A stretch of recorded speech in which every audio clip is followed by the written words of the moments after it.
कि आपकी कोई क्रश है? मेरी भी थी, लेकिन उस रात एक नॉर्मल मैसेज ने मेरी पूरी जिंदगी बदल दी। मैं गया था उसके घर उसे इम्प्रेस करने। आप सोच रहे होंगे ये रोमांस की कहानी है।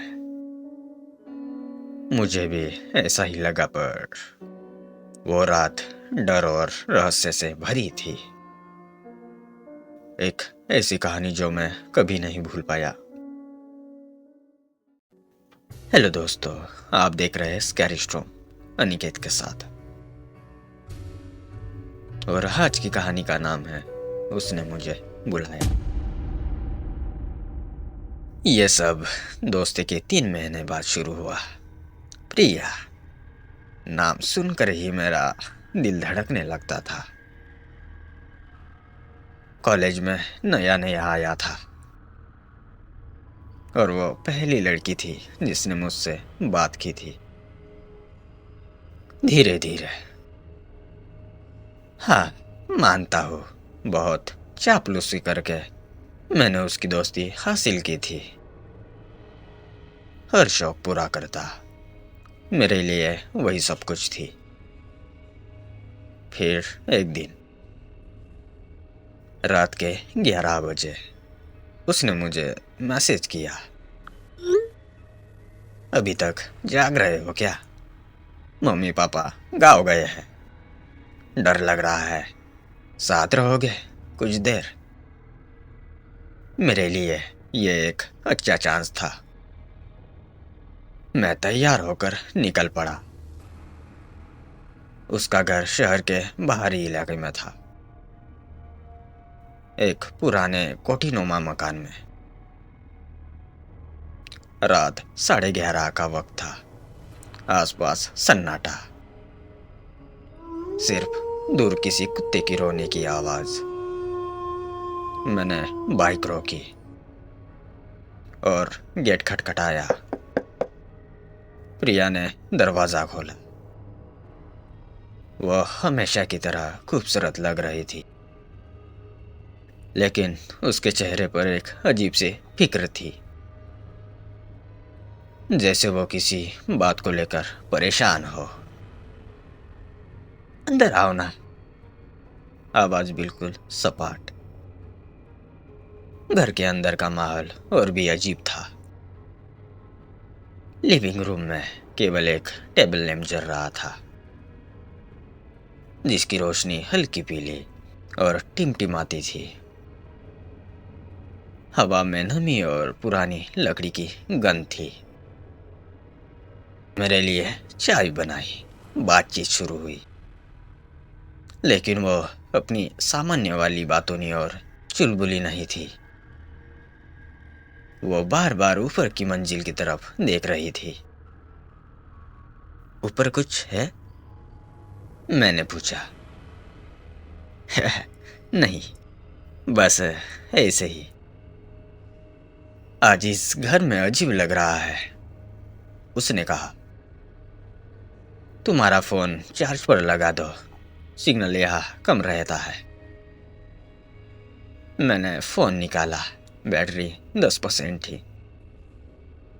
मैंने उसे चार्ज पर लगाया, लेकिन ध्यान दिया तो मोबाइल स्विच ऑफ था।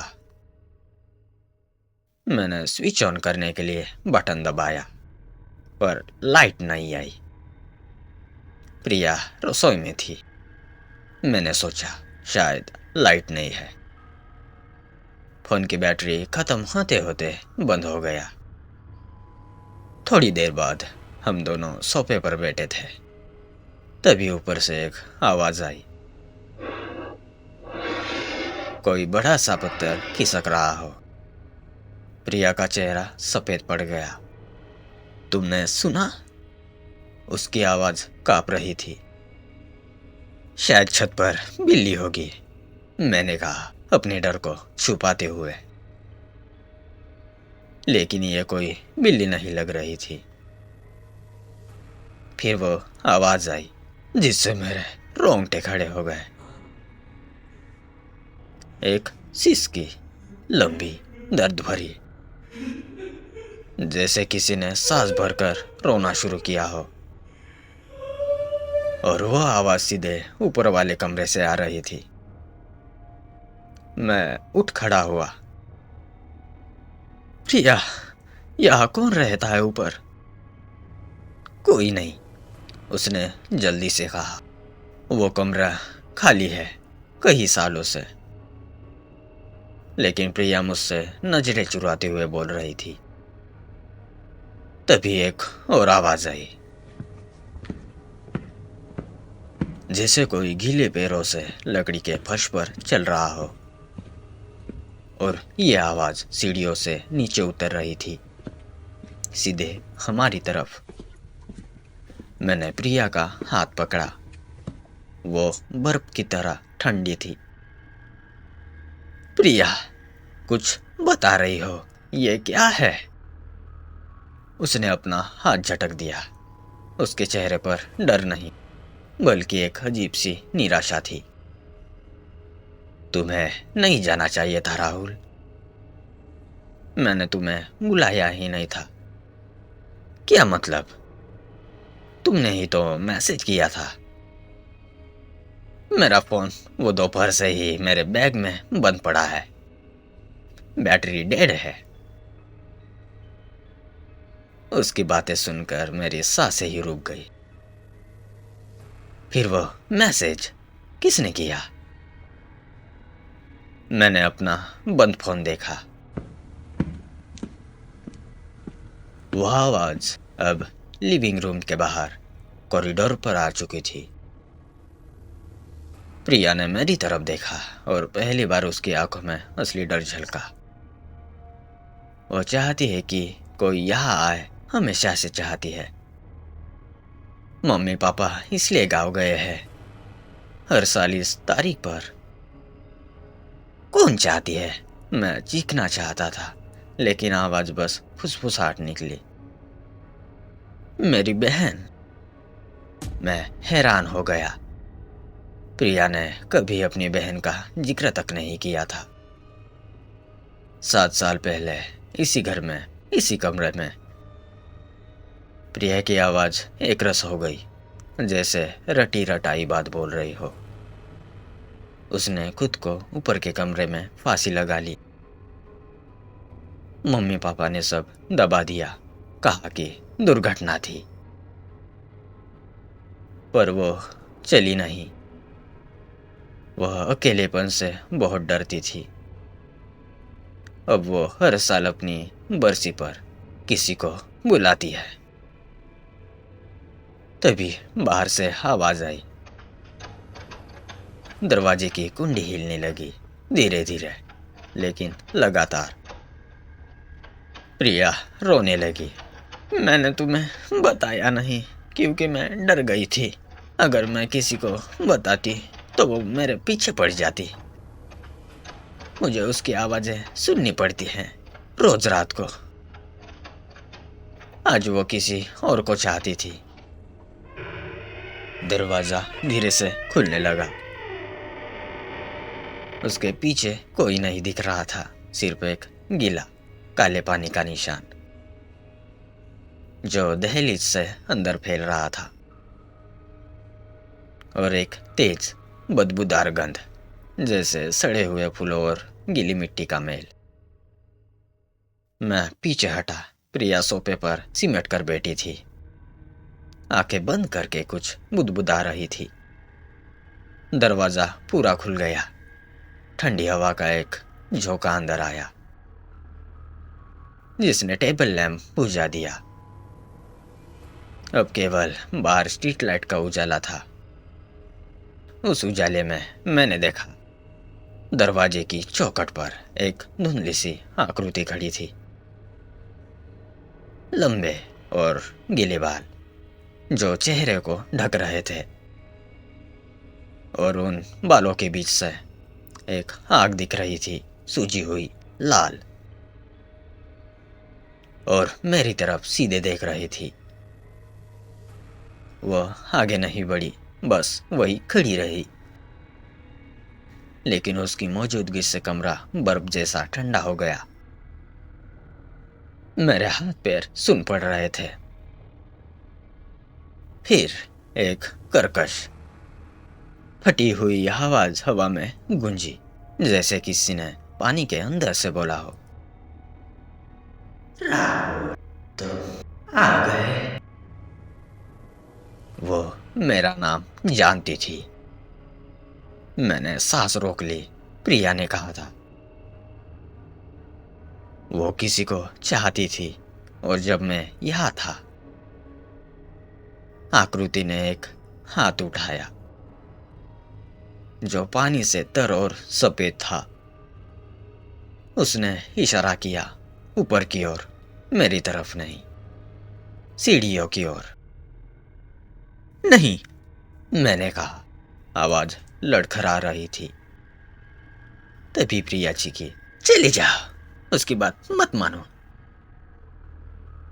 लेकिन मेरे पैर अपने आप हिलने लगे, जैसे कोई खिंचाव था, कोई जबरदस्त दबाव मेरे दिमाग पर। मैंने अपने आप सीढ़ियों की तरफ बैठते हुए पाया, एक एक कदम भारी और बिना इच्छा से। पीछे प्रिया के रोने की आवाज आ रही थी। मैं मुड़कर देखना चाहता था, पर मेरी गर्दन अकड़ गई थी। ऊपर का कॉरिडोर पूरी तरह अंधकारमय था। सिर्फ आखिरी कमरे में दरवाजे से एक हल्की सी रोशनी झांक रही थी। वही कमरा। मेरे पैर मुझे वही ले जा रहे थे। दरवाजे के पास पहुंचकर मैं रुक गया। अंदर से एक हल्की से गुनगुनाहट आ रही थी, कोई पुराना गाना। मैंने दरवाजे को धक्का दिया। कमरे के बीचों बीच एक पुरानी कुर्सी पड़ी थी। ऊपर पंखे से एक लटकी हुई रस्सी हवा में हल्की सी झूल रही थी। खिड़की खुली थी और उससे आती ठंडी हवा ने रस्सी को हिला रखा था, जैसे कोई अभी अभी उससे उतरा हो। और फिर मैंने देखा, दीवार पर प्लास्टर उखड़ा हुआ था और उसके नीचे शब्द थे। किसी ने नाखून से कुरच कुरच कर लिखे थे, बार बार एक ही नाम, राहुल, राहुल, राहुल। मेरा खून जम गया। 7 साल पहले, उस वक्त तो मैं प्रिया को जानता तक नहीं था। ये नाम कैसे? तभी मेरे पीछे दरवाजा धीरे से बंद हो गया। उस बंद दरवाजे के पीछे से प्रिया की आवाज आई, लेकिन वो प्रिया की आवाज नहीं थी। वो कर्कश पानी भरी आवाज थी जो पहले नीचे सुनाई दी थी। आखिरकार तुम मिल गए। तुम्हें याद नहीं आता उस स्टेशन की बेंच? तुमने मुझे अपनी पानी की बोतल दी थी। तुमने कहा था तुम्हारा नाम राहुल है। एक धुन सा स्मृति के कोने में हिला। 7 साल पहले बस स्टैंड, एक उदास लड़की अकेली बैठी थी। मैंने सिर्फ पानी की बोतल दी थी और अपना नाम बताया था, फिर भूल गया। मैंने तुम्हारा इंतजार किया, पर तुम कभी नहीं आए। अब तुम यहाँ। रस्सी तेजी से झूलने लगी। कमरे की हवा जमने लगी। मैंने दरवाजे की कुंडी पकड़ी, लेकिन वह बंद थी। खिड़की की ओर भागा, पर बाहर से वो भी बंद थी, जैसे कभी खुली ही ना हो। उस आवाज ने फिर कहा, करीब से, मेरे कान के पास, जैसे कोई मेरे पीछे खड़ा हो। अब तुम यही रहोगे मेरे साथ, ताकि मुझे अकेलापन न सताए। मैं चीखना चाहता था, लेकिन गला सूख गया। मेरी नज़र दीवार पर अपने नाम पर अटक गई।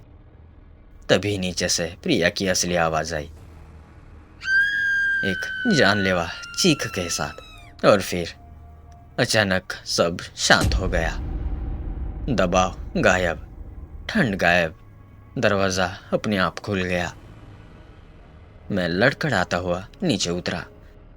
लिविंग रूम में प्रिया बेहोश पड़ी थी। दरवाजे पर कोई गीला निशान नहीं था। सब कुछ सामान्य लग रहा था, जैसे कुछ हुआ ही ना हो। मैंने प्रिया को होश में लाया। उसने कुछ नहीं कहा, बस रोती रही। मैं वहां से भाग आया, सीधे अपने घर। अगले दिन कॉलेज में प्रिया ने मेरी तरफ देखा तक नहीं, जैसे कुछ हुआ ही नहीं। और मैंने भी पूछने की हिम्मत नहीं की। पर मुझे हर रात एक ही आवाज सुनाई देती है, तुम भाग नहीं सकते। डॉक्टर कहते हैं यह सिर्फ तनाव है। लेकिन कल रात जब मैं शीशे के सामने खड़ा था, तो मेरे गीले बालों से पानी की बूंदें गिर रही थी और मेरी गर्दन पर एक लाल रस्सी जैसा निशान उभर आया था। वो मुझे ढूंढ ही लेती है हमेशा। और अब मैं जानता हूँ, कभी कभी एक छोटी सी दया, एक जाना पहचाना नाम तुम्हें उसके साथ हमेशा के लिए जोड़ सकता है। इसलिए मैं किसी अजनबी से कभी बात नहीं करता और न ही कभी अपना नाम बताता हूँ। खासकर तब जब अकेली लड़कियों की आंखों में वही ठंडी भूखी चमक दिखाई दे। तो दोस्तों, आपने आखिर तक पूरी कहानी सुनी। इसका मतलब आपको कहानी पसंद आई। अगर आई है तो एक लाइक एंड सब्सक्राइब जरूर करें। मिलते हैं इससे भी डरावनी कहानी के साथ। Good night.